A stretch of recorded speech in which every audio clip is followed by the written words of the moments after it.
28 start करते हैं जी FA1 Kaif 1 का।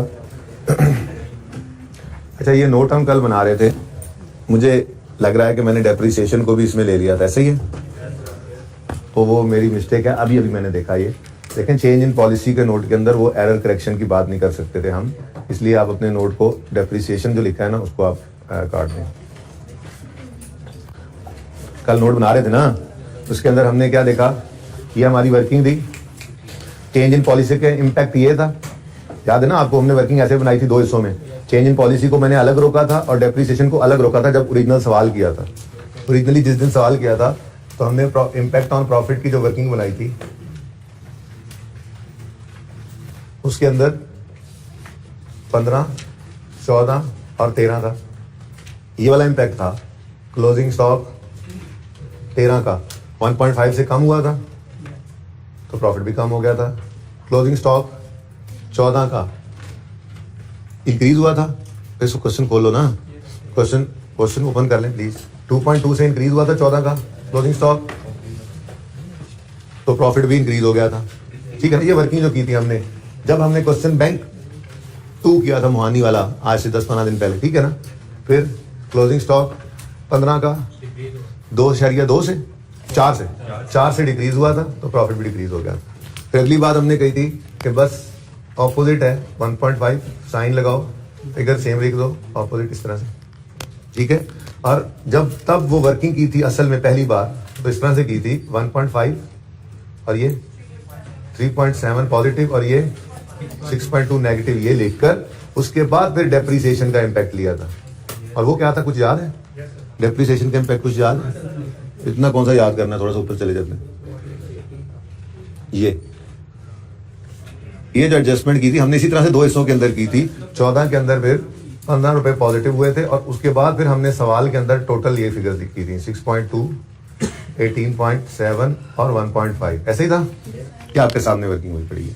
अब असल में कल वो बस जज्बात में ऐसे ही तेजी में चला गया काम। ऊपर नोट बना रहे हैं हम चेंज इन पॉलिसी का, तो चेंज इन पॉलिसी का इम्पैक्ट तो सिर्फ ये तो एरर करेक्शन हुई थी ना जिसका इम्पैक्ट ये पड़ा हुआ है, ठीक है ना। तो इसलिए जो डेप्रिसिएशन हमने कल के नोट के अंदर लिखा था वो डेप्रिसिएशन को आप रिमूव कर दें, ठीक है जी। ये नोट यहीं से देख लेते हैं, देखिएगा चेंज इन पॉलिसी का नोट बन रहा है। ऊपर आपने हेडिंग्स वगैरह दे दी, Mohani manufacturing notes of financial statement for the year 31 December 15। Note कौन सा है जी? Change in accounting policy during the year. वही नजर आ रही है ये फाइल, यहाँ पे नजर आ रहा है, during the year company change policy. कल हम ये सवाल कर रहे थे, ठीक है ना। हम 542F को इफेक्ट, उसके बाद हमने यहाँ पे आगे, हमने तो आगे लाइन भी लिखी हुई है, वो लाइन भी आपने लिखी हुई है क्या, effect of change on relevant line items of financial statements is as follows. और फिर आइटम्स अफेक्टिंग SOCI, उसके अंदर चेंज इन पॉलिसी है, ठीक है। एरर की बात नहीं करनी, चेंज पॉलिसी में तो सिर्फ हमने देखना था कि ये प्रॉफिट के ऊपर जो इम्पैक्ट पड़ रहा है, ठीक है, ये किसकी वजह से? क्लोजिंग स्टॉक की वजह से। लेकिन मैंने आपको कल एक बात बता दी थी कि दरअसल तो वही कहानी है, क्या, क्लोजिंग स्टॉक और प्रॉफिट का रिलेशन क्या है? डायरेक्ट। क्लोजिंग स्टॉक बढ़े तो प्रॉफिट बढ़ता है और क्लोजिंग स्टॉक कम करें तो प्रॉफिट भी कम होता है। लेकिन असल कहानी क्या थी? असल कहानी ये थी कि क्लोजिंग स्टॉक जो है वो कॉस्ट ऑफ सेल में से माइनस होने वाली फिगर है। कल एग्जांपल बनाई थी ना, क्लोजिंग स्टॉक जो है वो कॉस्ट ऑफ सेल में से माइनस होने वाली चीज है। तो क्लोजिंग स्टॉक माइनस होने वाली चीज जब बढ़ती है तो कॉस्ट ऑफ सेल क्या हो जाती है? कम। तो दरअसल कहानी ये है कि एक एक्सपेंस है कॉस्ट ऑफ सेल, वो कम होता है जिस वजह से प्रॉफिट बढ़ जाता है, ठीक है ना। और इसी तरह से क्लोजिंग स्टॉक का कम होना, माइनस होने वाली फिगर अगर कम हो जाए, पहले 10 थी 5 हो जाए, तो फिर कॉस्ट तो बढ़ गई ना, तो कॉस्ट ऑफ सेल बढ़ जाएगी। लेकिन आप इसको ऐसे भी याद ना रखें, आपको इतना तो याद है ना, क्लोजिंग स्टॉक और प्रॉफिट का रिलेशन क्या है? डायरेक्ट, ठीक है। तो कॉस्ट ऑफ सेल को ऑपोजिट रख लें बस, ठीक है।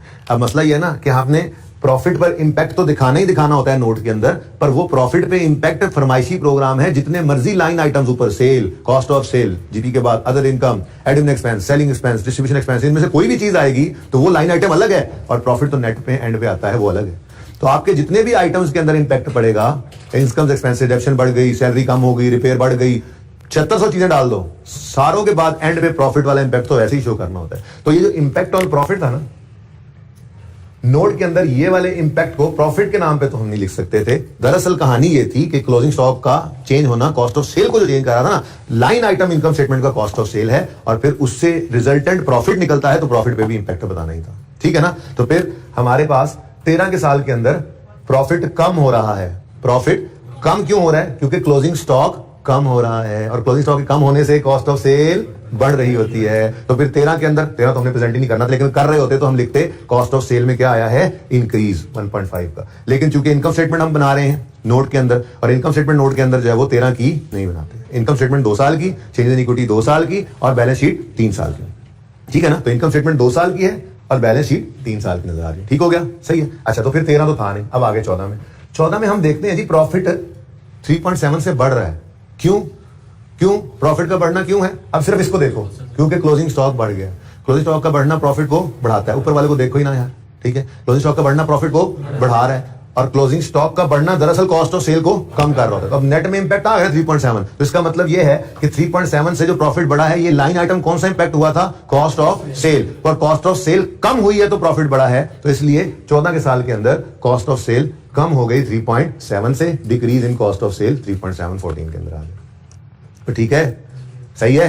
अच्छा, उसके बाद डायरेक्ट इधर आओ, सिर्फ क्लोजिंग को देखो। क्लोजिंग स्टॉक 4 से कम हुआ 15 का, तो प्रॉफिट भी कम हो गया। क्यों? दरअसल क्लोजिंग स्टॉक का कम होना कॉस्ट ऑफ सेल को बढ़ा देता है। ठीक है ना? तो ये प्रॉफिट की कमी जो है, ये दरअसल कॉस्ट ऑफ सेल के बढ़ने की वजह से हुई थी। तो 15 के साल में देखो increase in cost of sale 6.2 से आ गया। और ठीक है, ये घर पे किया तो दोबारा जाके? क्यों यार? मैंने कहा था कंप्लीट करना, बारिश हो रही थी। अजीब बात है। देखो बेटा, आप लोग इस तरह से करोगे तो फेल हो जाओगे सचमुच में। ये पास होने वाली हरकतें नहीं है। किसी एक ने हाथ नहीं खड़ा किया।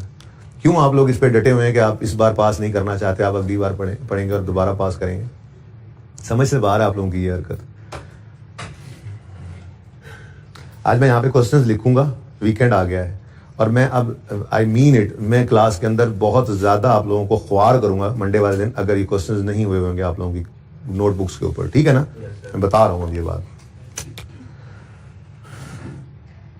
क्वेश्चन बैंक 3 जो बनाया हुआ है हमने, यानी कि note of question bank number 2, ये जिसकी किताबों पे ना बना हुआ और वर्ड बुक्स पे, वो अपनी खैर अभी से बनाना शुरू कर दे। वैसे कल का दिन है, बना लीजिएगा। ठीक है?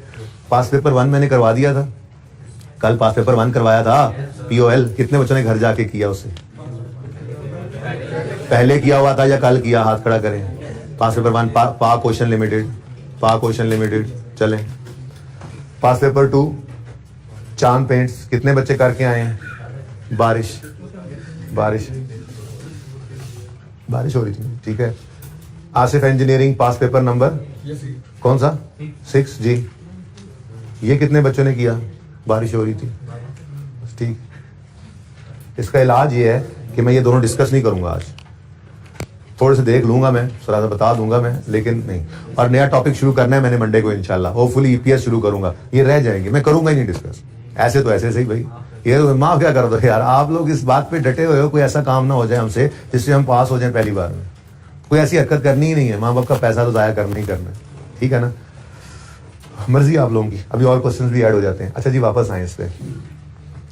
ये बात कल बच्चों को समझ नहीं आ रही थी, तो मैंने बता दिया कि यार सिंपल सी बात है, आप प्रॉफिट का इंपैक्ट जो देख रहे हो ये किस वजह से है? कॉस्ट ऑफ सेल की वजह से। तो अगर आप नोट बनाने की बात करो ना, तो नोट यहीं से बन जाता है। क्या? प्रॉफिट कम हो रहा है मतलब कॉस्ट ऑफ सेल बढ़ी होगी।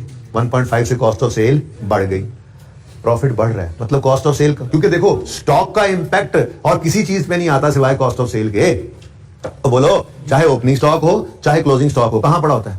कॉस्ट ऑफ सेल में ना। ठीक है? तो यहां पर एडजस्टमेंट में सिर्फ स्टॉक पड़ा है, तो ये स्टॉक का इंपैक्ट कॉस्ट ऑफ सेल पे ही आया होगा, इस वजह से प्रॉफिट पे आया होगा। तो हम ऐसे सोच सकते थे अगर पास करना है सिर्फ बच्चे को, तो 3.7 से प्रॉफिट क्या हो रहा है? बढ़ रहा है। प्रॉफिट का बढ़ना दरअसल होगा कॉस्ट ऑफ सेल की कमी की वजह से। कॉस्ट कम हुई तो प्रॉफिट बढ़ा होगा, तो increase in cost of sale, sorry decrease in cost of sale. आगे आए, प्रॉफिट क्या हो रहा है? कम। प्रॉफिट का कम होना कॉस्ट के बढ़ने की वजह से हुआ होगा, तो increase in cost of sale 6.2। ऐसे भी कर सकते थे। बहरहाल एक बात समझ नहीं आ रही थी बच्चों को कि ये 1.5 क्लोजिंग स्टॉक कम हुआ तो हमने कहा कॉस्ट ऑफ सेल बढ़ गई है। अगले साल में ये पॉजिटिव कैसे हो गया? तो भाई देखो, इस साल का क्लोजिंग स्टॉक मिसाल के तौर पे 10 रुपए था, हमने वो कम करके 5 किया, तो इस साल का प्रॉफिट कम हो गया। अब ये जो 10 से 5 पे आया था, यही 5 अगले साल ओपनिंग बन गया। यानी अगर अगले साल पुरानी बात करें तो ओपनिंग 10 बना होगा, जिसको हमने अब कर दिया है 5। अब ओपनिंग स्टॉक होता है ऐड कॉस्ट ऑफ सेल में, तो ऐड होने वाली फिगर अगर कम हो गई तो उसने तो प्रॉफिट को बढ़ाना ही था ना। इसलिए ये बात इस तरह से कर रहे थे, लेकिन ये इतनी सोचेंगे ना तो चीजें गड़बड़ होती चली जाएंगी। ठीक है, ये तो सिर्फ एक नोट था, और इसका नोट सबसे मुश्किल मैं कह सकता हूँ पॉलिसी के अंदर था। कॉस्ट ऑफ सेल पे सोचना तो जरा मुश्किल हो जाता है, तो उसके लिए आसान हल क्या था जो आपको बता दिया। ठीक है ना, वरना तो इंपैक्ट ऑन प्रॉफिट लेना आपके लिए अब चुटकियों का खेल रह गया। क्लोजिंग स्टॉक और प्रॉफिट का रिलेशन क्या है? डायरेक्ट। क्लोजिंग स्टॉक बढ़े तो cost of sale, closing stock बढ़े तो प्रॉफिट बढ़ता है, क्लोजिंग स्टॉक कम हो तो प्रॉफिट कम होता है। लेकिन कॉस्ट ऑफ सेल पे इंपैक्ट क्या होगा? दरअसल वो ऑपोजिट होता है। अब जब आप नोट बनाने की तरफ जाएंगे के अंदर प्रॉफिट तो फरमाइशी प्रोग्राम है, वो तो लाजमी आना ही आना है। आइटम्स अफेक्टिंग एसओसीआई के अंदर सारे लाइन आइटम्स को भी आप प्रेजेंट करते हो, और एंड पे स्टैंडर्ड ने कहा हुआ है फरमाइशी प्रोग्राम प्रॉफिट भी बता दो। बैलेंस शीट के अंदर आप सारे लाइन आइटम्स का भी इंक्रीज डिक्रीज बताते हो, और फरमाइशी प्रोग्राम स्टैंडर्ड का रिटेन्ड अर्निंग्स से भी इंपैक्ट बता दो। तो रिटेन्ड अर्निंग्स बैलेंस शीट में और प्रॉफिट्स इनकम स्टेटमेंट के आइटम्स के अंदर ये फरमाइशी प्रोग्राम है। ऊपर 10, 12, 15 जितने मर्जी आइटम्स आ जाएं, प्रॉफिट पे एक बार नेट इंपैक्ट बताना पड़ता है। ऊपर 10, 12, 15 जितने मर्जी बैलेंस शीट के आइटम्स आ जाएं, रिटेन्ड अर्निंग्स पे इंपैक्ट उसका अलग से बताना पड़ता है। ठीक है, सही है ना? अच्छा, तो इसलिए इंक्रीज या डिक्रीज इन प्रॉफिट तो आपने वैसे ही बताना था। लाइन आइटम कौन सा हिट हो रहा है? क्लोजिंग स्टॉक की हरकत की वजह से कॉस्ट ऑफ सेल में चेंज आई थी। ठीक है ना, तो वो सिंपल तरीका आपको बता दिया। 14 का प्रॉफिट बढ़ रहा है, मतलब कॉस्ट ऑफ सेल कम हुई होगी, तो decrease in cost of sale 3.7। 15 का प्रॉफिट कम हो रहा है, क्लोजिंग स्टॉक का इंपैक्ट तो कॉस्ट ऑफ सेल पे पड़ा होता है ना, तो प्रॉफिट कम होने की वजह क्या रही होगी? कॉस्ट ऑफ सेल का बढ़ना। तो फिर 15 में increase in cost of sale 6.2 से। ठीक है, और आगे प्रॉफिट है वो तो वैसे ही आसान है, वो तो पहले ही आपने निकाला हुआ था। 14 का प्रॉफिट 3. इधर मत देखो, इधर देख लो। कॉस्ट क्या हुई? कम, तो प्रॉफिट बढ़ गया। कॉस्ट क्या बढ़ी? तो प्रॉफिट कम हो गया। सिंपल। ठीक है, स्टॉक की बात करते हैं, ये कल कर लिया था, लेकिन चलो फिर 1 बाय 1 देख लेते हैं। क्लोजिंग स्टॉक ऑफ 13 1.5 से क्या हुआ? कम। 13 में क्लोजिंग स्टॉक 1.5 से कम हुआ, सिर्फ इसी को देखें। क्लोजिंग स्टॉक 14 का 2.2 से बढ़ गया, लो भी बढ़ा लिया। क्लोजिंग स्टॉक 15 का 4 रुपए से कम हो गया, लो हमने कम कर लिया। ये क्लोजिंग स्टॉक का इंपैक्ट है। ठीक हो गया, लेकिन इस क्लोजिंग स्टॉक को जो हमने 1.5 से कम किया था, दरअसल देखो ना, ये चेंज इन पॉलिसी है। हम इस वक्त खड़े कहां पे हैं? 15 में खड़े होते हैं, और 15 में भी ये काम हो चुका होता है जिसको चेंज कर रहे होते हैं। तो अब यूं समझे ना बात को, उन्होंने जो स्टॉक लिया था वो गलत था, चेंज इन पॉलिसी कर रहे हैं ना, तो हमने उस क्लोजिंग स्टॉक को 1.5 से कम किया। अब उन्होंने तो वही पुराना क्लोजिंग स्टॉक अगले साल को ओपनिंग बनाया होगा ना, तो इसलिए वो ओपनिंग भी 1.5 से कम करना है, तो उसका इंपैक्ट क्या हो गया? वो इंक्रीज दे गया। ठीक है ना, ऑपोजिट हो गया ना। ये है इंपैक्ट ऑफ प्रॉफिट। मैं इधर आता हूं 1 बाय 1। 1.5 से क्लोजिंग स्टॉक डिक्रीज हुआ 13 का। ठीक है, ओके। अभी 14 को नहीं देख, उसको ओपनिंग को नहीं देखते। 14 के अंदर क्लोजिंग स्टॉक 2.2 से बढ़ गया, इंक्रीज इन स्टॉक 14 क्वेश्चन से मिल गया। ठीक है, अब 15 का प्रॉफिट 4 रुपए से कम हो गया, डिक्रीज इन प्रॉफिट, ये भी क्वेश्चन से आ गया। ये तीनों तो क्वेश्चन से आ गए थे। ठीक है, अब सिर्फ आपने अच्छा, ओपनिंग स्टॉक बैलेंस शीट में आता है, ओपनिंग स्टॉक बैलेंस शीट में आता है, ओपनिंग स्टॉक का इंपैक्ट जहां पड़ता है वो डाल दिया है ना, तो बस सिर्फ आपने ये 3 स्टॉक्स बताने थे। कहां से मिल गया हमें? क्वेश्चन से। देखो ना, बैलेंस शीट के अंदर आपके करंट एसेट्स के अंदर मैं लिख रहा हूं क्लोजिंग स्टॉक, लिखा भी नहीं होता पर बड़ा कौन सा होता है? Closing stock. यानी कि आप 15, 14, 13 की बात करें। ठीक है, तो क्वेश्चन ओपन करूं मैं, अगर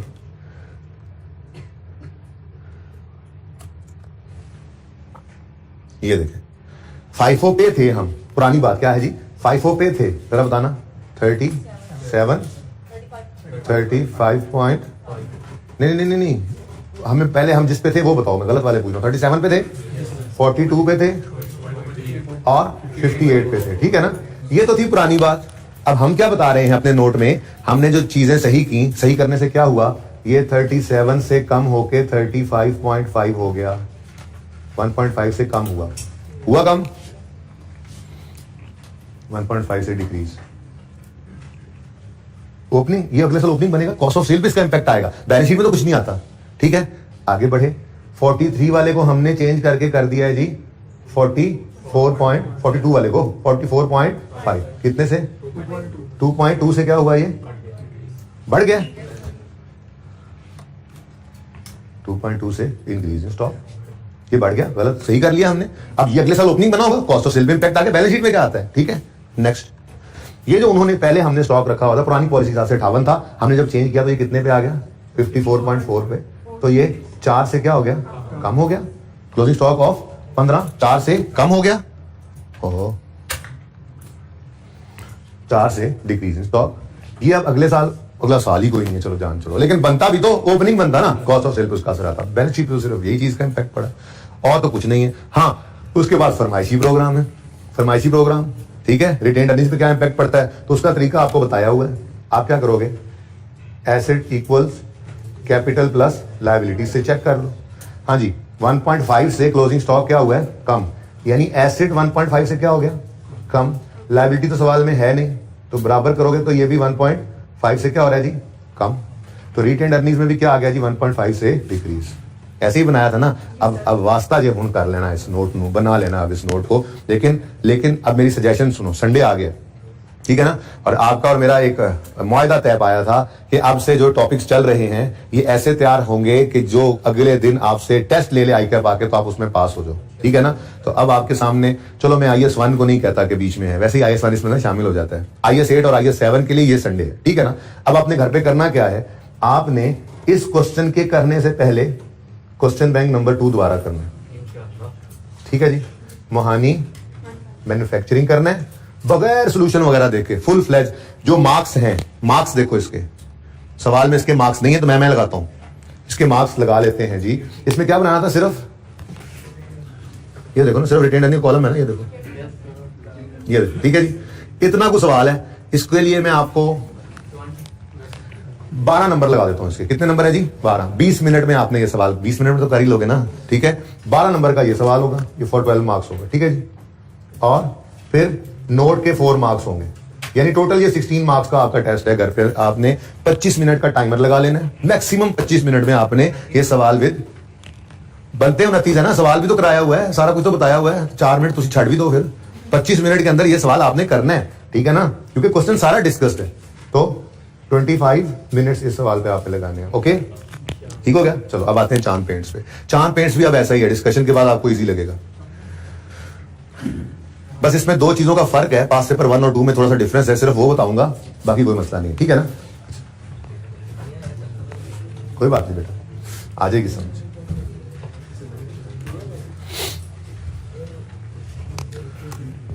अगर मंडे का दिन भी इन 2 टॉपिक्स में से लग जाए किसी चीज के ऊपर तो कोई गम नहीं है, करते रहो, करके सही आगे जाना है, मसला कोई नहीं, ठीक है ना। इसलिए आपने एफर्ट करनी है, ये नहीं समझना कि नहीं हुआ सर, कर रहे थे, वैसे हो जाना चाहिए था। बहरहाल, चांद paints is engage in manufacturing of chemicals and paints. In April 16, it was discovered that certain errors had been made in financial statements for year ended 30 June 15. The errors were corrected in 16. The errors were corrected in 16. एक ये line लिखी हुई है, साथ ही ना मैं compare करना चाहूंगा इसको। The mistake was corrected. The mistake was corrected in 14। खड़े किस साल में जी, 14 में ही खड़े थे ना इस सवाल में। देखो ये देखो, चेंज इन इक्विटी बनानी है फॉर द ईयर एंडेड 31। ये भाई पास पेपर 1 की बात कर रहा हूं, पता लग रहा है ना। अच्छा इधर देख लो क्वेश्चन की तरफ। अच्छा इधर देखो, हम खड़े कहां हैं, 14 में, और वो कह रहा है एक मिस्टेक हुई थी 12-13 की जो करेक्ट कर दी हमने 14 में, और यहां पे भी कह रहा है कि हम 16 में खड़े हैं। Check, correction of error note बनाना है फॉर द ईयर एंडेड 2016, ठीक है, और चेंज इन इक्विटी भी बनानी है 2016 की, ठीक है ना। यानी हम कौन से साल में खड़े हैं, 16 में। वहां पे 14 था ना, यहां पे 16 आ गया। अच्छा अब 16 में खड़े हैं और चांद पेंट्स में कह रहा है एरर वाज करेक्टेड इन 16। 14 में खड़े हैं, पोल वाले सवाल में कह रहा है मिस्टेक वाज करेक्टेड इन 14। लेकिन दोनों के काउंटिंग ट्रीटमेंट में फर्क है। पास पेपर 1 के अंदर हमने क्या कहा था, ओहो 14 में इसने गलती को सही कर दिया। कल याद आ रहा है 2 साल बनाए थे, मैंने कहा था होना चाहिए था 13 में इस डेप्शन को सही, गलती से उसने कर दिया है 14 में सही, तो हमने 13 में एंट्री करके 14 में जो उसने किया हुआ था उसको कर दिया था रिवर्स। समझ भी आ गई थी बात, ठीक है। यहां पे अब क्या सोचोगे, यहां पे क्या सोचोगे, वो कह रहे हैं जी गलतियों का पता लगा है, 15 में कुछ गलतियां हो गई थी, पता लगा है 16 में, और हमने 16 में उनको सही कर लिया। तो क्या करेंगे हम 15 में भी गलतियां जो हैं परिणाम वाली उस तरह से 2 साल की जैसे ओपन करते हैं वो करके हम उनको भी सही करेंगे और फिर 16 में रिवर्स भी करेंगे? Answer is no. ठीक है, अब इन दोनों सवालों में फर्क क्या था? इन दोनों सवालों के अंदर फर्क था ये वाली line, bye adjusting profit and loss for the year, ये उन्होंने चबल मारी थी। ठीक है जी, ये वाली लाइन, इसको कौन सा कलर करें, इसको कौन सा पर्पल करें? ठीक है जी, नजर नहीं आ रहा? नजर आप किताबों से नजर आ रहा होगा यार। अच्छा चले, बात समझ आ गई है, बात समझ आ गई बेटा, फजूल मत बोलते रहा करें, बात को रोका भी करें फिर। ठीक है, ये फजूल में जो बच्चे बोलते चले जाते हैं ना, उनकी बात कर रहा हूं। ये जो लाइन है ना, ये गड़बड़ थी असल में। ठीक है, पास्टर वर्नोस ने क्या कहा था? 13 की गलती थी, उन्होंने 14 में सही की। वो तो हमेशा ही ऐसे करते आए हैं, हम आईए सेठ के सारे टॉपिक में यही करते आए हैं कि हम जिस साल में खड़े होते हैं, प्रायर ईयर एरर मतलब क्या है? पिछले साल का एरर है, और सही इस साल में खड़े होके, ये तो हम हमेशा ही ऐसे करते हैं भाई। प्रायर ईयर एरर जो पकड़ा, प्रायर ईयर में पकड़ा जाता, तो इस साल में कहां पकड़ा जाता था? वो तो एरर रहता ही ना इस साल में। हम एरर सही करते ही प्रायर ईयर का है, और करते भी इसी साल में खड़े होकर हैं। लेकिन हमारे भी कुछ उसूल हैं, कुछ जवाबित हैं। ठीक है, अगर कल वाले सवाल को ही मैं लिखूं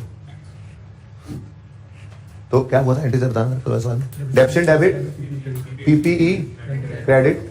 ठीक है जी, अब जब इस तरह से हम एंट्री करते थे, जनरल एंट्री सवाल वाली, तो मैं कहता था क्या करो क्या करो, बैलेंस शीट आइटम्स को उठा लो और एक्सपेंसेस को, इनकम को इग्नोर करो, और दूसरा इंपैक्ट किसको दे देना? क्या मतलब? हम ये एंट्री क्या आगे लिखते थे कि एरर ऑफ 13, या एंट्री ऑफ 13 क्या लिखते होते थे? General entry of 13 standing in 14। तो मैं यूं लिख देता हूं, एरर ऑफ 13 करेक्टेड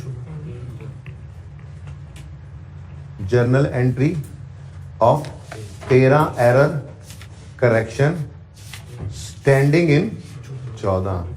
ठीक है, ये पहली एंट्री होती थी। और जब दूसरी एंट्री करते थे तो मैंने कहा था क्या है? पीपीई डेबिट डेप्रिसिएशन क्रेडिट, इसको कर लो कॉपी पेस्ट। मतलब इधर आप पीपीई डेबिट करके डेप्रिसिएशन एक्सपेंस क्रेडिट कर सकते हो। अगर जनरल एंट्री सवाल में मांगता तो हम ऐसे करते थे। क्या मतलब? मतलब हम खड़े इसी साल में हैं, हमने पिछले साल की गलती इसी साल में सही करनी होती है, लेकिन इस साल में प्रॉफिट एंड लॉस पिछले साल का अवेलेबल नहीं होता हमारे पास, तो हमें हिट करना पड़ता है रिटेन्ड अर्निंग्स को। और ठीक है ना, इस तरह से एंट्री क्यों करते थे? मैंने कहा था ये सवाल को पैरों पे खड़ा करने के लिए, वरना तो जितने पिछले साल होते थे जब उनकी जनरल एंट्री होती तो मैंने कहा था कंबाइन कर दो, बैलेंस शीट आइटम उठा लो, क्योंकि बैलेंस शीट हमारे पास होती है, इनकम एक्सपेंसेस को इग्नोर करो, उसका इंपैक्ट किसको दे देना होता है? तो बैलेंस शीट में रिटेन्ड अर्निंग्स डाल दो, वो इंपैक्ट रिटेन्ड अर्निंग्स को चला गया।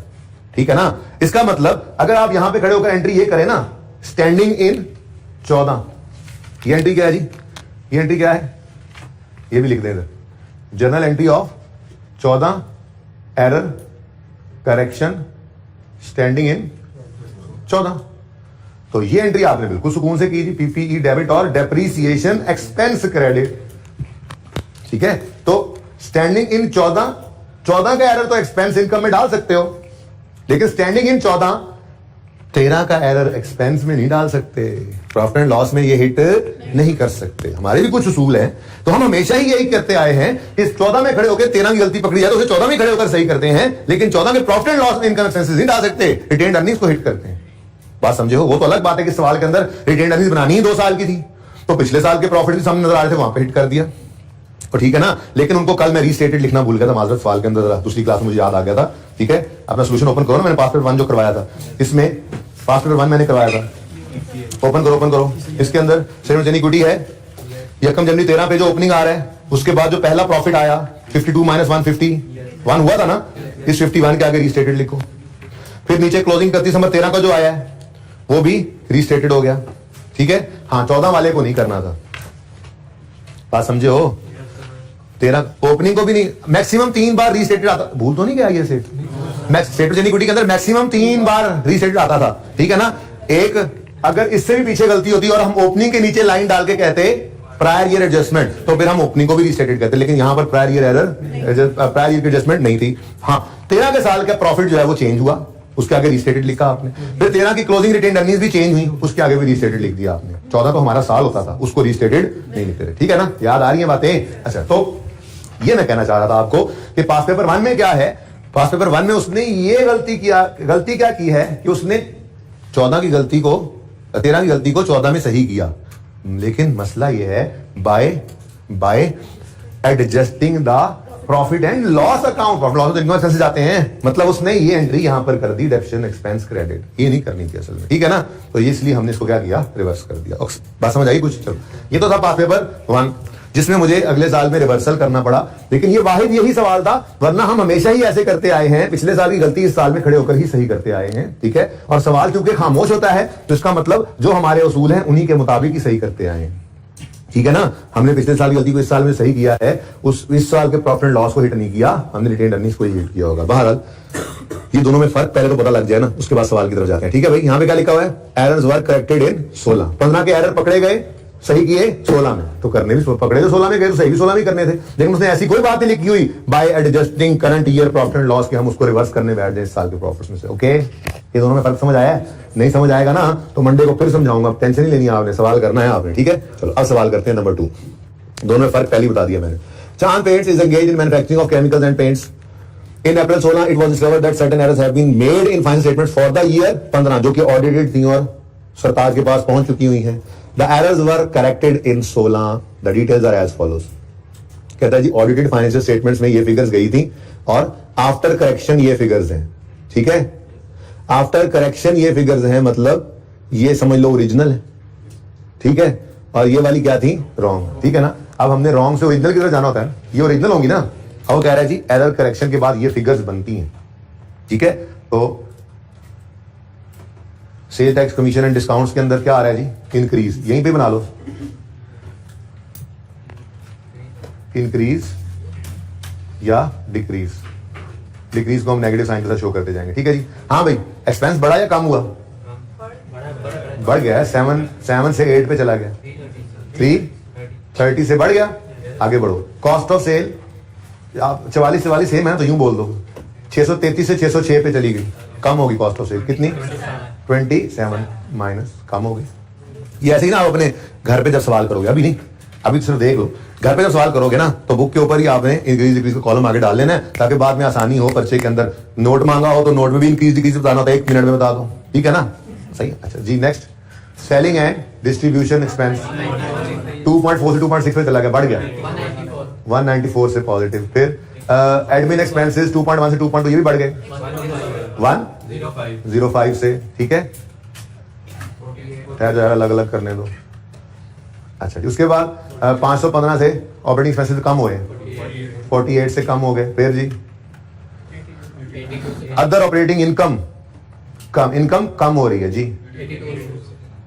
82 से कम होगी। ये बाकी तीनों बढ़े थे, मैंने सही लिखा हुआ है, बढ़ गए, ये कम हुआ है।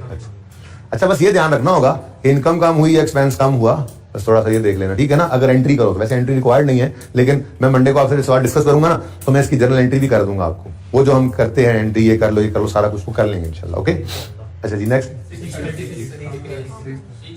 ठहर जाओ यार, 82 कम जी। उसके बाद 636 से कम हो गया, क्या कम हुआ, प्रॉफिट फॉर द ईयर। अच्छा, अब ये सारी चीजें ही आपको पता है एज अ लाइन आइटम हम शो करते हैं नोट के अंदर, तो सब कुछ ही सवाल ने करके दिया हुआ है। एनीवेज आगे बढ़ते हैं।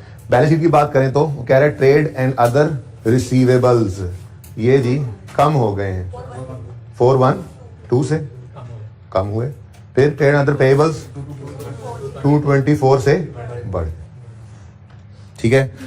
आगे कहता है share capital and retained earnings were 10,400 and 19,089 कब के, यकम जुलाई 14 के। अगर आप याद करो थोड़ा सा प्रैक्टिस क्वेश्चन 1 अगर याद करो, उसमें हम खड़े थे 2003 में, ठीक है जी, और हमें 2002 भी गिवन था, 4 नहीं भाई, और 2001 भी गिवन था, ठीक है ना जी। इसके अंदर हमें इनकम स्टेटमेंट के अंदर इंटरेस्ट एक्सपेंस अगर आपको याद हो तो वो गिवन था 3 साल का, ठीक है ना। और मैं प्रैक्टिस सेट 1 की बात कर रहा हूँ, ना समझ आए तो आपने सिर्फ बुक का पहला सफा खोलना है, प्रैक्टिस क्वेश्चन सामने आ जाएगा, ठीक है। बैलेंस शीट के अंदर आपको पीपीई गिवन था या प्लांट ही गिवन था, प्लांट, चलो पीपीई लिख दिया मैंने, पीपीई गिवन था और रिटेन्ड अर्निंग्स गिवन थी। कौन कौन सी क्या क्या थी जरा बताना, क्वेश्चन 1 खोल के।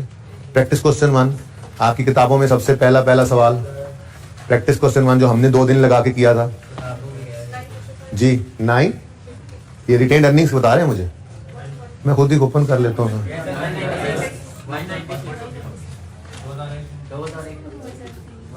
रहने दो यार, बस रहने दो भाई, रहने दो। इतनी सी देर लगनी थी, मैं भी क्या क्या उम्मीद लगाए बैठा था।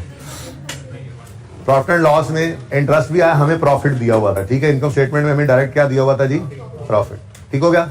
और उसके बाद रिटेन अर्निंग्स ये पूछ रहा था कि इस सवाल में जाना ना पड़े कि 955, 500 और 120। और हमने इन रिटेन अर्निंग्स में से सिर्फ हम खड़े कहां पे थे, 2003 में। और हमने रिटेन अर्निंग उठाई थी ये जो यकम जनवरी 31 दिसंबर 2 या यकम जनवरी 31 दिसंबर 1 या यकम जनवरी 2 की ओपनिंग बनती थी, ठीक है ना। 31 दिसंबर 1 का क्लोजिंग है ना, यकम जनवरी 2 का यही ओपनिंग बनता है। अगली दोनों रिटेन अर्निंग्स को हमने यूज ही नहीं किया होता। जरा मैं कंपैरिजन करना चाह रहा था इस सवाल से, हद है वैसे। अच्छा, अब इधर देखो हम खड़े कौन से साल में हैं, 2016 में। 16 में खड़े हैं ना, 16 ऐसे समझते 16, ठीक है, 16 में खड़े हुए हैं। और 15 होगा और ये 31 दिसंबर 14 होगा, मैं इस हिसाब से बना रहा हूं इसको, ठीक है। हम खड़े हैं इस वक्त 2016 में, 2015, 2014 नहीं छोड़ रहा जान पास प्रैक्टिस सेट 1 कहीं पे भी हमारी, ठीक है ना, इसलिए 2 दिन लगाए थे उस पर। अब वो कह रहा है कि शेयर कैपिटल और रिटेन अर्निंग्स किस दिन के जी, यकम जुलाई 14, ये है असल में 30 जून 14, 30 जून वाला साल है ना, 30 जून 15 और 30 जून 16। अब जो साल यकम जुलाई 13 को शुरू हुआ वो 30 जून 14 में खत्म हुआ।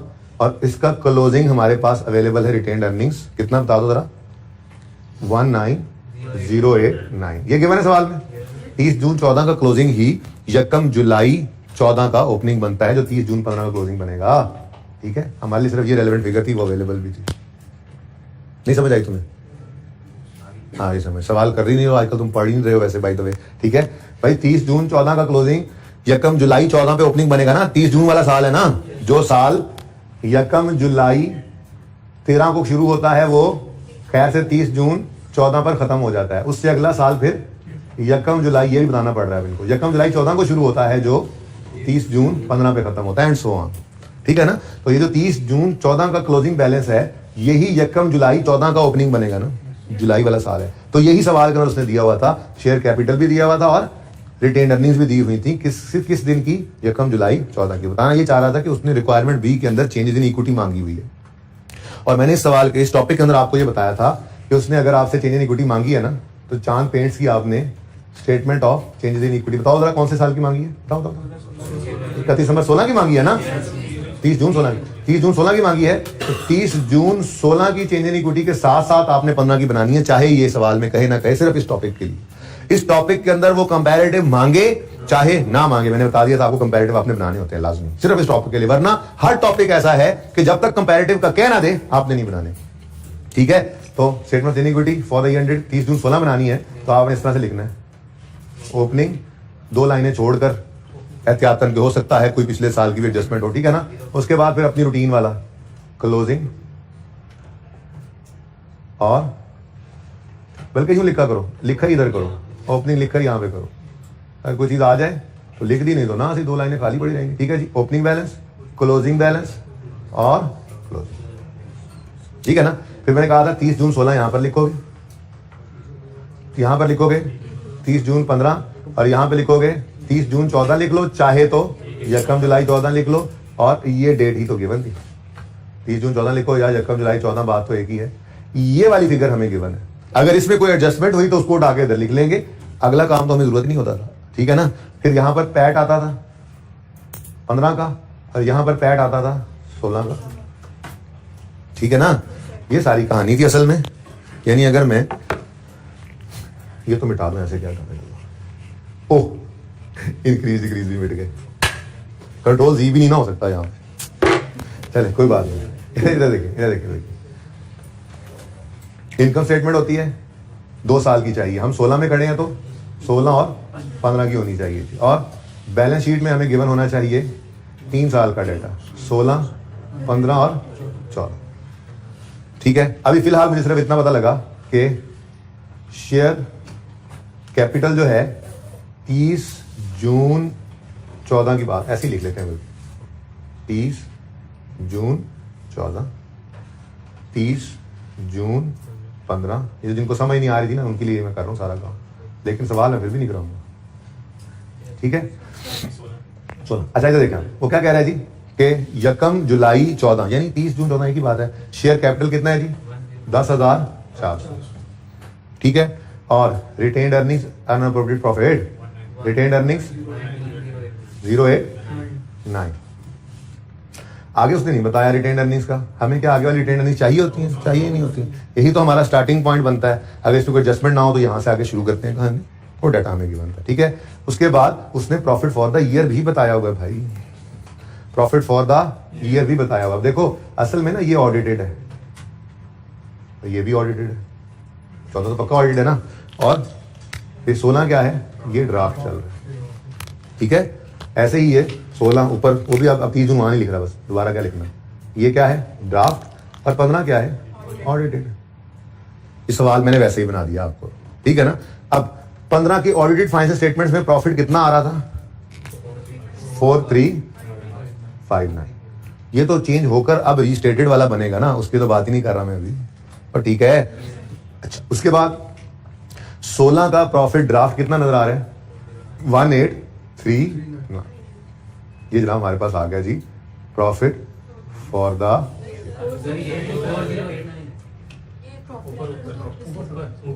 ये 4089, ठीक है जी। ये फिगर उठा ली थी, सॉरी ओके। करीब से ना बहुत कुछ ऐसे नजदीक नजदीक आधी नजर आ रही होती है, आप बताते रहते हैं। ये भाई सवाल बन गया, हमें चाहिए ही सिर्फ यही चीजें होती थी। ये ओपनिंग मिल जाए इधर लिखेंगे, कोई एडजस्टमेंट नहीं है इसमें, एडजस्टमेंट तो यहाँ लिख देंगे, कोई मसला नहीं। पर फिलहाल अज्यूम करते हैं ओपनिंग यहाँ लिख देंगे। फिर 15 का प्रॉफिट चाहिए गलत वाला, यहाँ लिखेंगे। फिर 16 का प्रॉफिट चाहिए गलत वाला, सही या सही वाला जो भी है यहाँ लिख देंगे, हमारा सवाल खत्म, ठीक है ना। तो जितना डाटा चाहिए था उतना उसने दे दिया, हमें तो इसकी जरूरत होती भी नहीं थी, ठीक है ना। अच्छा अब अगर मैं स्टेटमेंट इक्विटी की बात करूं ना तो ऐसे बन जाए, बहरहाल आगे भी पढ़ लेते हैं। उसके बाद उसने कहा कि ऐसे कैसे आप सुकून से चल रहे हैं, डिविडेंड भी हैं, बरकत के लिए ना हमने डिविडेंड भी रखा हुआ है, ठीक है, ताकि आप थोड़ा सा परेशानी से तो गुजरें। कैश डिविडेंड है, ठीक है, 16 और 15 का। ये नहीं हमारा तरीका ही डिफरेंट है। हम अपना काम करते हैं, तरतीब वही रखते हैं। मैंने होमवर्क मिटा दिया जी। 16 में खड़े हैं तो 2 साल बना रहे हैं, कौन कौन से, 15 और 16। 15 में क्या आएगा जी फाइनल ऑफ 14, इंटरिम ऑफ 15। 16 में फाइनल ऑफ 15, इंटरिम ऑफ 16। 1 2 3 4 अपना तो तरीका है बस। अब वो क्या कह रहा है, इंटरिम ऑफ 15, अपनी लिस्ट देखो, सोचना नहीं है। फिर इंटरिम ऑफ 15 आ रहा है, इंटरिम ऑफ 15 नंबर 2, ठीक है जी। फिर इधर interim of 16, yes this is number 4। फिर फाइनल ऑफ 15, यस नंबर 3। और फाइनल ऑफ 16, चलो शुक्र है कोई इग्नोर भी करना। अब स्टेटमेंट चली गुटी बननी है 2 साल की, ठीक है ना। ये नंबर 2 ने आना है इधर, नंबर 3 और 4 ने आना है इधर। क्या है सवाल, ठीक है, कुछ भी तो नहीं है, ओके। तो ये सवाल अब आपने करना है। चेंज इन इक्विटी बनाना तो कोई मसला ही नहीं है। क्यों, चेंज इन इक्विटी कितने नंबर की है वैसे, मैं सवाल नहीं ला रहा, कितने नंबर की, और नोट कितने नंबर का, ठीक है। अब चेंज इन इक्विटी के अंदर क्या करना है आपने, देखो 15 के साल की गलती है, उससे पहले कोई बात कर ही नहीं रहा। इसका मतलब बी कॉन्फिडेंट, यहां पर लिखो 19 कितना था 089, यही है ना, लिख दिया आपने। गलत वाले प्रॉफिट उठाओ, सवाल से उठा लेते, लेकिन मैंने यहां पे बना दिया आपके लिए, ठीक है। 15 का 4359,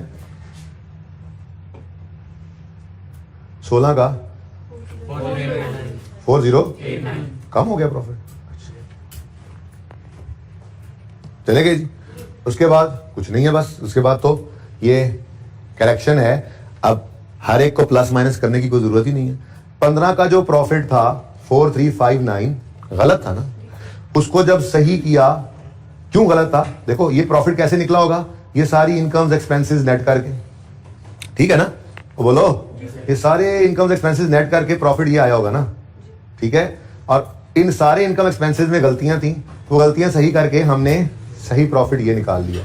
तो मैं तो ये कह रहा हूं कि करेक्टेड प्रॉफिट है, देखो करेक्टेड प्रॉफिट है तो आप एज इट इज 3723 निकाल कर लिख दो ना, तब भी बिल्कुल ठीक है। लेकिन आप जिद करो नहीं नहीं हमने तो एडजस्टमेंट्स दिखानी है, तो फिर बहुत भी एडजस्टमेंट दिखानी है ना, बहुत ज्यादा भी फर्क दिखाना है, तो इंक्रीज या डिक्रीज वाला जो प्रॉफिट का इंपैक्ट है ना, सिर्फ वो दिखा दो यार। तकलीफ है आपको, आप चाह रहे हो ना कि हम जैसे सवाल करते थे बिल्कुल वैसे ही ये सवाल भी करें। हमने गलत प्रॉफिट उठाया है 15 का, उसे सही करना है, तो बताओ भाई 636 से डिक्रीज हो गया आपका प्रॉफिट, ठीक है ना। अब यहां पे आप माइनस कर दो 636, ठीक है, तो आंसर आ गया 3723।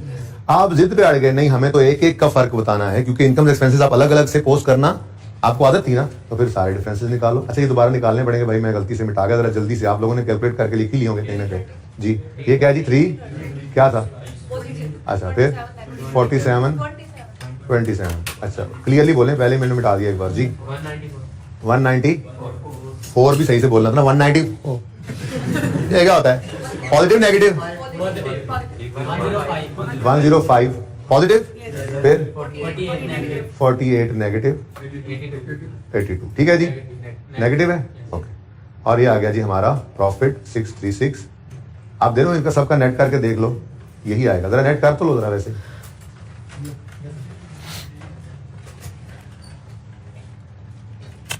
बस इसके बाद बस मेरी बहुत हो गया, कैश फ्लो के बाद जाना है मैंने, बस ये भी साथ से चलता रहेगा, मंडे का दिन भी लगा लेंगे, नो इशू। नहीं आ रहा बराबर,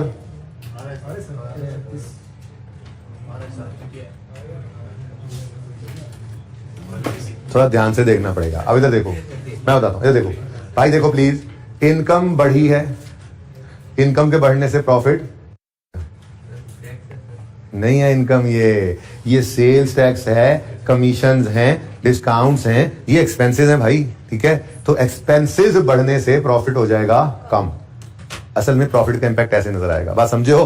तो एक्सपेंस बढ़ने से प्रॉफिट क्या हो गया, कम। अच्छा अब मैं वो काम करने लगा हूं जो आपने पर्चे में नहीं करना, 4359 है गलत प्रॉफिट, पर्चे में ये नहीं करना प्लीज, ठीक है। अब वन बाय वन देखे तो रिवीजन तो हो जाए। वो जैसे हम करते थे एंट्रीज करने के बाद, एक्सपेंस बढ़ा तो प्रॉफिट कम कर दो, एक्सपेंस कम हो प्रॉफिट बढ़ा दो, इनकम बढ़ी तो प्रॉफिट बढ़ गया, इनकम कम हुई तो प्रॉफिट कम कर दो, सही है ना। वो काम करना है। लेट मी बैठ ऑन द कुर्सी, शुरू हो जाओ। हाँ जी, एक्सपेंस है, sale tax commission discount expense है, एक्सपेंस बढ़ा है कम हुआ है, एक्सपेंस के बढ़ने से प्रॉफिट कम, 330 से प्रॉफिट कम हो गया। आगे बढ़ो, कॉस्ट ऑफ सेल भी क्या है, एक्सपेंस, एक्सपेंस क्या हो रहा है, कम, एक्सपेंस का कम होना प्रॉफिट को बढ़ा देगा, +27। फिर मैं ना यहां से ऑनवर्ड आपको टोटल करवाऊंगा, वो 636 निकलेगा। छोड़ो इस बात को फिलहाल, आगे बढ़ो। क्या है जी, selling and distribution expense, expense बढ़ रहा है, एक्सपेंस के बढ़ने से प्रॉफिट 194। फिर जी एडमिन एक्सपेंस है 105 से बढ़ रहा है, तो प्रॉफिट 105 से कम हो गया। नेक्स्ट क्या है जी, ऑपरेटिंग चार्जेस, ये भी एक्सपेंस है, 48 से कम हुआ, एक्सपेंस के कम होने से प्रॉफिट बढ़ जाएगा। फिर जी 82 से इनकम कम हो रही है, कम हो रही है ना इनकम, इनकम का कम होना प्रॉफिट को कम करेगा, 82। नेक्स्ट बस। अच्छा अब आंसर बताओ, 3723 निकाल के बताना, ऐसे नहीं वहां से देख के, सही है ना। अब नहीं है तो मुझे यकीन, मुझे अब यहां से यहां तक 636 बन जाएगा आपका, नेगेटिव साइन में चेक कर लो, ठीक है ना। अब बात समझ आ गई। अच्छा अब मैंने ये कहा कि ये वो काम है जो पर्चे में आपने नहीं करना, ये तो तब होता था जब हमें ये सारी चीजें करके नहीं बताता था, ठीक है जी। तो सबसे पहली बात तो ये है, पर्चे में सियाने बच्चे ये करेक्टेड को ही उठा लेंगे, कह तो रहे हैं हर चीज के फर्क के बाद ये 3723 आया, लेकिन कोई जिद कर इस जिद पे अड़ा हुआ है ना कि हमने पुरानी तरतीब को नहीं छोड़ना, गलत प्रॉफिट को सही करना है, तो ये गलत प्रॉफिट उठाओ और 636 का इंपैक्ट डाल दो उस पर डायरेक्ट, कि 636 से प्रॉफिट नेट में इंपैक्ट हो गया। ये काम करने ना बैठ जाना पर्चे में, ठीक है ना। तो statement of change in equity बनाने के लिए कोई मसला नहीं है। आगे क्या है जी, 2 ही डिविडेंड है, यहाँ पे 2 ही डिविडेंड है। कौन सा वाला, नंबर 2 वाला, ये है जी कैश डिविडेंड है, सारे कैश, शुक्र, कैश डिविडेंड और 5% है। तो यहाँ पे आया आप और आपने इंटरिम लिखना है तो लिख लो यार, इंटरिम डिविडेंड ऑफ 15 है, ठीक है जी, और कैश है कितने %। अब इसको लगाना किस पे होता है, शेयर कैपिटल का बैलेंस 10400 आ रहा था सवाल के अंदर, शायद इसीलिए इसने दिया था। तो 10400 का 5% जी 520, और भाई कुछ नहीं 19089 एक मिनट 190893723 लेकिन ये डिविडेंड एंट्री क्या थी? Dividend debit. ये ना रिटेन्ड अर्निंग्स का कॉलम, ओनली रिटेन्ड अर्निंग्स का कॉलम बन रहा है, ठीक है ना? तो डिविडेंड डेबिट हो गया रिटेन्ड अर्निंग्स में और डिविडेंड पेएबल क्रेडिट। अच्छा जी, उसके बाद क्लोजिंग बैलेंस आ गया कितना? 22292। ठीक है जी। अब इधर देखो, ये प्रॉफिट जो ऑडिटेड फाइनेंशियल स्टेटमेंट्स में नजर आया था, ऑडिटेड में वो कितना था? 4329। हमारी इन करेक्शंस की वजह से चेंज हो गया, रीस्टेट। ठीक है जी। उसके बाद ये क्लोजिंग भी रीस्टेट हो, ठीक है जी। लेकिन ओपनिंग में कुछ असर नहीं पड़ा हुआ, ठीक हो गया, सही है। अब 16 के साल में कोई गलती है प्रॉफिट? ये गलती कंफ्यूज करती है आपको पिछले सवाल से जो मैंने इतनी देर पहले बहस की ना। हाँ, क्या कहते हैं? अच्छा, करना तो था 636 प्रॉफिट 15 के में माइनस, उन्होंने 16 के वाले में माइनस कर दिया, तो रिवर्स करो। ये बात आप सोच सकते, तो इसलिए मैंने इतनी बहस करके आपको दोनों में फर्क बताया कि क्वेश्चन 1 के अंदर क्या है। वो कह रहा है कि 15 की वो गलती थी, मैं 15-16 ही बोल दूं, ऐसी तरह 15-16 बोल दूं आसानी के लिए। गलती थी 15 की, कर दी 16 के प्रॉफिट्स में एडजस्ट। तो हम कहते ओहो 15 के प्रॉफिट को सही करो और 16 में जो गलती सही कर बैठे उसको रिवर्स करो। ये बात ऐसी होती, लेकिन इस सवाल में ऐसी कोई बात नहीं कर रहा। वो कह रहा था एरर्स वर करेक्टेड इन 16। अभी कोई बात ऐसी नहीं लिखी हुई bye adjusting profit and loss account of 16, इसलिए ऐसी कोई असम्पशन आपको लेने की जरूरत नहीं है। 15 की गलती तो हमेशा 16 में ही सही करते आए हैं भाई, इसीलिए तो नोट बना रहे हैं, करेक्शन ऑफ एरर का नोट बना रहे हैं, बता रहे हैं उनको, रीसेटेड लिख रहे हैं। क्यों? क्योंकि 15 गुजर चुका था हाथों से, यूजर के पास पड़ा हुआ है, तो उसकी गलती को 16 में ही बैठ के सही कर रहे हैं, तभी तो change in correction of error का नोट बना के उसको बता रहे हैं और रीस्टेटेड वगैरह लिख रहे हैं, तो करते ही 16 में है। हाँ, गलती तब होती कि ये 636 का माइनस होना यहां पे कर देते, ये हम नहीं कर सकते, ये हम नहीं कर सकते। क्लियर है ये बात भाई? सही है। तो इसका मतलब ये भाई साहब तो एज इट इज उठ के इधर आ गए, ठीक है जी भाई, आप क्लोज हो जाओ। अब यहां पे 2 डिविडेंड्स हैं, ठीक है जी, 2 हैं, दोनों ही कैश हैं। पहले है 5%, सॉरी 10, ये 10%, दोनों ही 10%, सुभान अल्लाह। और शेयर कैपिटल भी नहीं बदला, आसान सवाल था, ठीक है। तो एक फाइनल है, लिख तो देना कम से कम, नंबर अच्छे खासे है ना। 10% इंटरम है, 10% फाइनल है, तो पहले फाइनल, क्योंकि फाइनल ऑफ 15 है और इंटरम ऑफ 16 है, तो पहले final of 15, final dividend of 15 cash ही है। और अल्हम्दुलिल्लाह शेयर कैपिटल चेंज कोई नहीं हुआ। हाँ, यहाँ बोनस इशू हो जाता ना, तो फिर यहाँ पे इशू हो जाता है, यहाँ बोनस इशू होता तो यहाँ पे इशू हो जाता। क्या मतलब? आपको कैपिटल बढ़ाना पड़ना था। बहरहाल अभी कुछ नहीं हुआ। 10,400 का 10% जी, 1040 retained earning debit, dividend payable credit. उसके बाद उसी जगह दे दो यार, इंटरिम डिविडेंड ऑफ, यार वैसे मैंने सवाल करा दिया था, नोट तो नहीं बनवाया, नोट तो नहीं बनवाया जी, लेकिन आपको तो चेक करना है मैंने रजिस्टर्स पे। 10,400 ही अगेन और 10% ही है, 1040, ठीक है जी। और क्लोजिंग क्या आ गया? चेक कर लो, 241। अब बुक से चेक कर लो यार, ठीक है, देख लो ना यार, तब कह रहा हूँ देख लो, मैं नहीं देख के आया ना घर से। अच्छा सही है। अच्छा, अब पहली वाली रिक्वायरमेंट की तरफ आते हैं, वो क्या है? नोट। टाइम भी कम होता जा रहा है, कैश फ्लो नोट बनाना है एरर करेक्शन का। कौन सा जी? एरर करेक्शन का। ये बना रहे सवाल हमारा, यहाँ पे कर लेते हैं, ये तो समझाने के लिए था ना, मुझे लग रहा है बातों बातों में मैंने सवाल करवा ही देना है। चलो सिर्फ बेस बनाता हूँ इसकी, ठीक है ना। आपने क्या लिखना है जी? Chand paints notes to the financial statements for the year ended. अच्छा, अब पहले आप लिखोगे, सबसे पहले हेडिंग क्या है जी? Correction of error note. Prior year error ही होता है, लिख दो ना लिखो, ठीक है ना, लिख दो ज्यादा बेहतर है। बहरहाल नोट प्रायर ईयर का होता है, इसीलिए तो मैंने कहा था कि करंट ईयर को ही रिमूव कर देना है। बहरहाल आपने अंग्रेजियां लिखनी है, ठीक है। फॉलोइंग एरर्स वर फाउंड, है जी, और इंग्लिश लिखोगे आप। उसके बाद the effect of correction on relevant line items of financial statements is as follows: items affecting SOCI। और इतनी लंबी लिस्ट होगी आज, क्यों? 2 3 4 5 6, 7वां तो फरमाइशी प्रोग्राम है, वो बाद में करना है। तो 6 आइटम्स आपके, इंक्रीज इन फलां, डिक्रीज इन फलां, इंक्रीज इन फलां, डिक्रीज इन फलां, ठीक है ना। ओके, और उसके बाद आइटम्स अफेक्टिंग SOFT, ठीक है जी। इसके अंदर 2 आइटम्स होंगे और तीसरा फरमाइशी प्रोग्राम रिटेन अर्निंग्स का, ठीक है जी। अच्छा, बात असल में बताना क्या चाह रहा था, 16 15 और यहाँ पे 16 15 और 14, सही है? नहीं सर, 16 को एरर करेक्शन नोट में प्रेजेंट नहीं करते, नहीं, आपने पर्चे में लिख के नहीं काटना, सिर्फ आपको याद करवाने के लिए, ठीक है ना। ओके, सही है।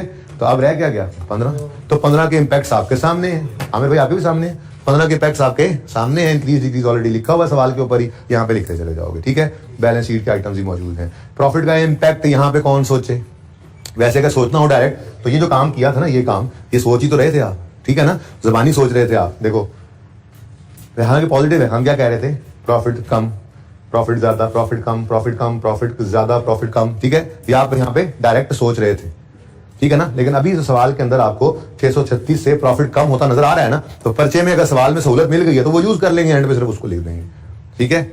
ओके, ट्राई करोगे ना आप इसको, बड़ी मेहरबानी। अगर अभी भी ट्राई ना करें आप तो फिर तो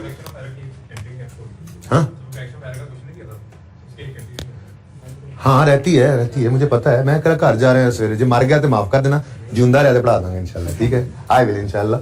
यार यहाँ होमवर्क लिखा था अच्छा वाला, question bank number 2 Mohani, question bank 3, इसका नोट, इन दोनों के टोटल मार्क्स कितने थे, ये 12 का था, ये 4 का था, और मैंने कहा था आपको 25 मिनट है आपके पास। ओके, पास पेपर नंबर 2 चांद पे। सब इतनी तफसील से जब डिस्कस हो गया है तो इसके मार्क्स वैसे कितने हैं, 18 नंबर। तो ये पौना घंटा अब नहीं लगाना, इसको आपने 20 मिनट में करना है टाइमर लगा के, क्योंकि सारा कुछ तो डिस्कस हो गया, कुछ इसमें कुछ सोचने वाली बात तो रही नहीं है, ठीक है। सवाल अब ये 20 मिनट में होना चाहिए अब, ठीक है। उसके बाद है जनाब क्वेश्चन बैंक 6। अभी ये भी रहता है, पता है आपका, डिस्कस लग जाए कोई मसला नहीं है, ट्यूजडे लग जाए कोई मसला नहीं है, ठीक है ना। जितना मर्जी टाइम लग जाए भाई, जो पढ़ रहे हैं वो तो पढ़ के आगे जाना है ना, दौड़ थोड़ी लगानी है। कौन सी दौड़ लगी है, 3 तो टॉपिक रह गए हमारे, इंशाल्लाह हो जाएंगे स्कूल से। क्वेश्चन बैंक 6 आसिफ इंजीनियरिंग, इसके मार्क्स कितने वैसे, आसिफ इंजीनियरिंग क्वेश्चन बैंक 6 ही है भाई, मैंने लिख दिया था, पास पेपर तो है ही 3। अच्छा चलो, आसिफ इंजीनियरिंग कितने मार्क्स का है, मैं बताता हूँ कितने मार्क्स का है, जरा सवाल ओपन कर दो मुझे, मैं ये नहीं छेड़ना चाह रहा। अच्छा चलो छोड़ो, 30 मिनट्स दे लेना, क्योंकि मैंने डिस्कस नहीं किया हुआ, ठीक है। 30 मिनट्स दे लेना इसके लिए। वैसे आप मार्क्स बता दो मुझे, हैं मार्क्स नहीं है,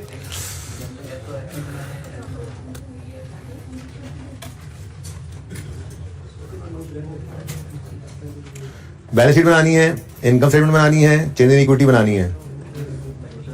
यार नोट तो बनाना ही नहीं है, और नो चलो ठीक है, आधा घंटा ज्यादा ही है वैसे, चलो ठीक है, आधा घंटा लगा लो, खैर है। ओके चले जी, आ जाए आप। ये तो सारे का सारा होमवर्क था IAS 8 से, ठीक है जी। अब IAS 7 की तरफ आ जाएं, MCQs ओपन कर लें। अभी IAS 7 का टेस्ट भी डिस्कस होने से रहता है, सही है। चलो, जालिब इंडस्ट्रीज वाला क्वेश्चन हो गया था, टेस्ट था 23 नंबर का, कितने उसने टेस्ट दिया, आसान था मुश्किल था टेस्ट, वैसे वो मैं अपने लोग मुश्किल ही बना रही सवाल, लेकिन टेस्ट जी डिस्कस कर दूंगा। ये जो अभी रिसेंट हुआ है, क्ले पाकिस्तान, इससे पिछला टेस्ट, और जालिब इंडस्ट्रीज, ये डिस्कस होना है। ये संडे जो आ गया है, MCQs पे आओ।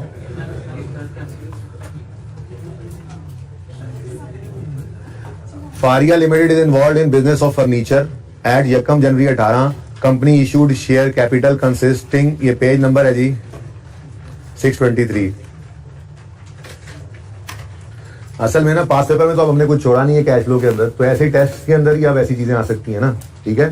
तो पास पेपर सारे कर लिए थे, एक तो छोटे छोटे सवाल रहते हैं, जरूरत महसूस करूंगा तो उन्हें भी डिस्कस कर लूंगा। लेकिन अब IAS 8 में वापस चले गए थे, कैश फ्लो भूल तो नहीं गए, इतना घुमाऊंगा इन 2-3 टॉपिक्स में भी आपको कि ये सारे ही आपको याद हो जाएंगे कट्टे, ठीक है ना। जैसे वो 5 का बंच इकट्ठा रहा था, जान ही नहीं छूट रही थी एंड तक सारों से। ऐसे ही कोशिश मेरी यही रहेगी कि correction of error, IS1, IS8, IS7 ये कट्ठे ही घूमते फिरते रहें, ताकि आप लोगों को ये भी लगे कि बस ये एक ही था यार, एक ही था। ऐसे ना हो कि वो तो भूल गए तो नहीं क्या था। अच्छा सुने, यकम जनवरी 18 पे company issued share capital consisting of 50,000 rupee 1 share. ये जो लिखा होता है ऐसे 50,000 रुपी 1, 50,000 रुपी 1, ये है नंबर ऑफ शेयर्स। 50,000 क्या है जी, क्वांटिटी, और रुपी 1 जो है ये इसकी फेस वैल्यू है, ठीक है। तो लिख लो इसको इसी तरह से, 50,000 क्या है जी क्वांटिटी, और रुपी 1 जो लिखा हुआ ये फेस वैल्यू है। इस तरह से जब भी लिखा हो ना बात ऐसी होती है, ठीक है। क्या कह रहा है वो, ये शेयर कैपिटल इशू किया है कंसिस्टिंग ऑफ रुपीज 50,000 नहीं लिखा हुआ, consisting of 50,000 rupee 1 shares. 50,000 share issue किए हैं जिसकी रुपी 1, जिसकी फेस वैल्यू हर एक की कितनी है, 1 रुपए, ठीक है। आगे कहता है during the year company has made a bonus issue of 1 for 5। अच्छा सारी लंबी कहानी करके एंड पे क्या कहता है, what is the impact of bonus issue on cash flow of business. ऊपर वाली बात फिर ऐसे ही थी, वो बात फजूल में लिखी हुई थी। अगर रिक्वायरमेंट पढ़ो तो पहला पैरा तो वैसे ही था, एंड पे क्या लिख दिया उसने, 18 के दौरान ही उन्होंने क्या किया जी, बोनस इशू किया है। और यार क्या परेशान होके बैठ गए हो। अच्छा कितने बच्चों ने ये अटेम्प्ट किए हुए MCQs, अच्छा क्या परेशान होके बैठ गए हो, मुझे बताओ बोनस इशू की एंट्री क्या होती है, retained earnings debit, share capital credit. तो कितना कैश डेबिट हुआ, कितना कैश डेबिट हुआ, कितना कैश क्रेडिट हुआ। तो कैश फ्लो में तो कैश का आना कैश का जाना ही नजर आता है, तो कैश फ्लो में तो इसका कोई इंपैक्ट नहीं पड़ेगा। बात समझ रहे हो। हाँ हम अपने लेजर बनाते हुए रिटेन्ड अर्निंग्स का लेजर डेबिट करके कैपिटल का लेजर क्रेडिट कर देंगे, ताकि कैश में कोई इंपैक्ट जाने भी ना पाए इनका। अगर वो एंट्री ना लिखे और शेयर कैपिटल के अकाउंट में बैलेंस निकालें तो कैश तो ज्यादा आ जाएगा, मतलब कैश फ्लो में बोनस शेयर दे रहे हैं। नहीं। तो मतलब वैसे कैश फ्लो के ऊपर इसका कोई इंपैक्ट वो ये नहीं आ रहा। कैश फ्लो बनाने वाले सवाल के अंदर इसका क्या इंपैक्ट होगा, आपके लेजर में आएगा या नहीं आएगा, वो भाई आपसे पूछ रहा है क्या बोनस कैश फ्लो स्टेटमेंट में आते हैं नजर। Answer is no. Cash flow statement में तो कैश का आना कैश का जाना नजर आएगा। बोनस शेयर्स को retained earnings debit, share capital credit entry करते हैं हम, इसमें तो ना कैश डेबिट हो रहा है ना कैश क्रेडिट हो रहा है। अब रिक्वायरमेंट्स इसके ऑप्शंस पढ़ते हैं। What is the impact of bonus on, जी इंपैक्ट ऑफ बोनस पूछ रहा है ऑन कैश फ्लोज। बिजनेस के कैश फ्लोज पे क्या इंपैक्ट होगा, decrease in cash flow from operating, no. Increase in cash flow from financing, हाँ ये लग रहा था increase in cash flow, cash flow कोई नहीं आता। ओनर घर से पैसे नहीं लाते, वो सिर्फ मुंह बना के लाते हैं अपना, हम उनको मुफ्त में शेयर्स बांट के वापस भेज देते हैं, ठीक है ना। तो इसलिए कैश इनफ्लो नहीं है, बी भी नहीं है। C no impact, yes this is the correct option. Increase in cash generated from operations, no no no. Question number 2 और सही है। नंबर 2 जल्दी कर जल्दी। A company has incurred a loss of, कितने MCQs, कितने बच्चों ने MCQs अटेम्प्ट किए हैं, कैसे रहे MCQs, आसान थे, वाह। लास्ट वाले जो मुश्किल है ना उधर जब, अच्छा यार कितने बच्चों ने अटेम्प्ट किए हैं, सारे MCQs वाक करके सारे MCQs। मैं इन बच्चों को ये फेवर करता हूँ जिन क्वेश्चन में इनको मसला आया है मैं सिर्फ वो आंसर करता हूँ, बाकी फिर मैं देखूंगा मंडे को करने या नहीं करने। जी अच्छा बेटा बोलो, आप सबसे पहले आप बोलो कौन से सवाल में मसला है, जल्दी जल्दी, सिर्फ 2 से 4 मिनट रह गए, अब ये भी इलीगल टाइम चल रहा है, जल्दी करो। 8वां और 11वां, उससे पहले भाई किसी का 8वां पहला आया, 8 से पहले वाला तो कोई नहीं है। नंबर 8 यानी कि 1 से 7 तक कोई मसला नहीं है। जिन बच्चों ने MCQs किए हैं ये मैं सिर्फ उनसे बात कर रहा हूं, बाकी मुझे अच्छे नहीं लग रहे हैं। अच्छा 1 से 7 तक कोई मसला नहीं, 7 में भी है, ऐसे ही कह रहे थे। एक बार इधर आगे में चला गया ना, वापस नहीं जाऊंगा फिर मैं। नंबर 7 भी पढ़ लो, सुन लो please. Which 2 of the following are considered as inflows in a company statement of cash flows. Bonus shares, ये तो इनफ्लो नहीं होते। बोनस शेयर्स अभी एंट्री बोली है। बोनस शेयर्स की एंट्री क्या होती है, रिटेन्ड अर्निंग्स डेबिट या शेयर प्रीमियम डेबिट कर लो, जो मर्जी कर लो, ठीक है, लेकिन कैश डेबिट नहीं होता, कैश क्रेडिट नहीं होता। बोनस शेयर्स में कैश इन्वॉल्व ही नहीं है, ठीक है, तो ये तो नहीं है। Be decrease in account receivable. बेटा अगर अकाउंट रिसीवेबल डेटर कम हो तो मतलब कैश ही आ रहा होता है ना, कि आप ये कहोगे सारी बैड डेट हो गई, नहीं, ठीक है ना। नॉर्मल समेशन क्या है, कैश इनफ्लो होता है, बिल्कुल ये तो होगा। इंक्रीज इन इन्वेंट्री, बेटा ये कब कहा जा रहा है कि कैश बढ़ना जरूरी है, वो कह रहा था सवाल में पढ़ो ना, which two of the following are, हाँ सही sorry, are considered as inflows. Inflows है तो इन्वेंट्री अगर बढ़ रही हो तो इन्वेंट्री के बढ़ने से तो कैश उल्टा पे होना है। इन्वेंट्री खरीदने के लिए तो कैश आपको पे करना पड़ेगा ना, तो ये तो आउटफ्लो है, इनफ्लो नहीं है। डी है increase in accounts payable. Account payable में इंक्रीज आ रहा है। देखो यहां पे क्रेडिटर्स नहीं लिखा हुआ, लेकिन उसने अकाउंट पेएबल दिया, लेकिन चलो इसको इस तरह से तो ले ही सकते हैं ना कि लोन जिस तरह से ले लेते हैं। बहरहाल बहुत क्लियर नहीं हूं मैं इस पे, लेकिन मसला ये है कि उसने दो कहे हैं और बाकी दो तो क्लियरली, एक में तो कैश फ्लो है ही नहीं और इन्वेंट्री के अंदर इंक्रीज आना कैश आउटफ्लो है, तो फिर हम ए और डी को मजबूरन ले लेते हैं जी, माजरत के साथ। ठीक है, sorry sorry sorry sorry sorry sorry B और डी। ओके जी, 8 में क्या मसाला है? Which of the following will appear in cash flow from financing? Financing, ये तो बेटा मैंने ना आप लोगों के साथ डिस्कशन कर रखी है। वैसे ये मसला ना आता, आप ये मसला आता तब अगर मैंने वो बात ना की होती आपके साथ, जो दिन क्या आईक्यू का सही टेस्ट ओपन करके दिखाया, तो मैंने कहा था for MCQs point of view, only MCQs के पॉइंट ऑफ व्यू से आपने सिर्फ दो काम याद रखने हैं। अब इंटरेस्ट पेड आए तो ऑपरेटिंग में लेना, डिविडेंड पेड आए तो फाइनेंसिंग में लेना, ये मैंने आपको बता दिया था। ठीक है ना, और कहा था सिर्फ और सिर्फ एमसीक्यूज के पॉइंट ऑफ व्यू। ठीक है, चलो टाई मारो।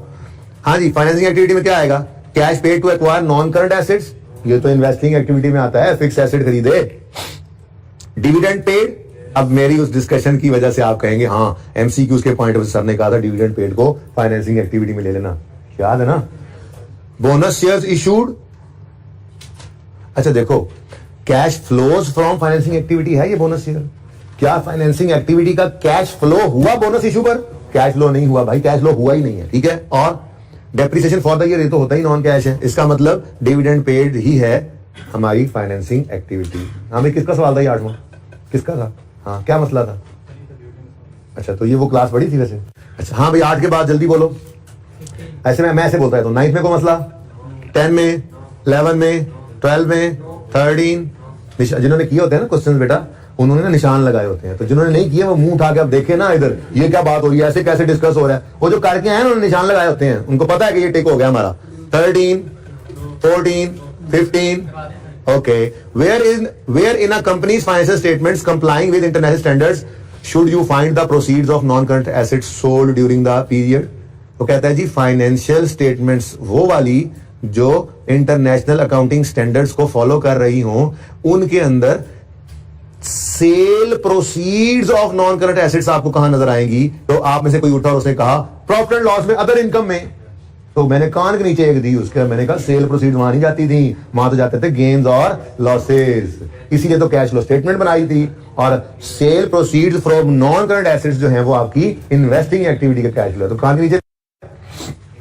अच्छा सो कोई बात, जिसने भी कहा था, तो भाई देखो कहां नजर आएगा? स्टेटमेंट ऑफ कैश फ्लोज में, सही है। चेंज इन इक्विटी में नो, प्रॉफिट लॉस में no, statement of cash flows only, हाँ ये सही है। Statement of cash flows and statement of financial position, financial position में भी नजर नहीं आता।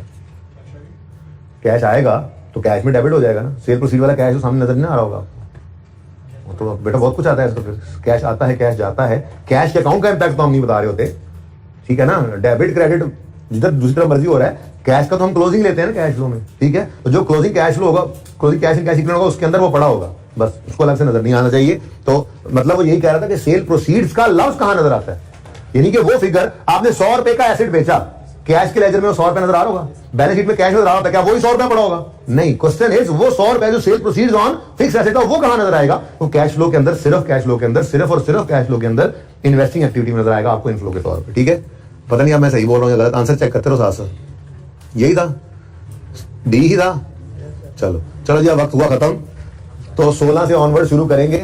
और इधर देखो IS 7 के ऑल MCQs तो थे ही, अब मतलब ऑल MCQs अब 15 से ऑनवर्ड्स हैं, ठीक है ना। और क्वेश्चन बैंक जो है ना इसका IS 7 का, उसके क्वेश्चन बड़ा अरसा हो गया हमने लिए नहीं है, तो वो उदास हो गया है। ओह MCQs दोबारा खुल गए भाई, ये मुझे तस्वीर खींच के भेजनी है, टीए को भेज देना, ठीक है। क्वेश्चन बैंक 3 हो गया था, 5 मैंने कहा रहने तो 4 कर लिया था आपने। ये जो जनाब हॉट सॉस भी हो चुका है 6, मैं डिस्कस कोई चीज नहीं करनी जब तक आप लोग नहीं पूछेंगे इन सवालों में। ये मत समझना सारे सवाल अब मैं करवा रहा हूं। आप सवाल करें, क्वेश्चन है मुझसे पूछें, वरना आप प्रेप लीव में बैठे होंगे, क्वेश्चन सामने आएगा, उसको समझ नहीं आएगी, मैं भी नहीं मिलूंगा। इसलिए जो क्वेश्चन देता हूं मैं कर लिया करो। क्वेटा टैक्स क्वेश्चन बैंक 7 ये कर लेना, ठीक है। बस मरदान आप कर चुके हैं। क्वेटा टैक्स एमसी आई के क्वेश्चन बैंक कौन सा है जी? 7 क्वेटा टैक्स, ठीक है जी। मरदान सॉफ्टवेयर 8 आप कर चुके हैं। जिंदगी रही तो कल मिलेंगे। अल्लाह हाफिज।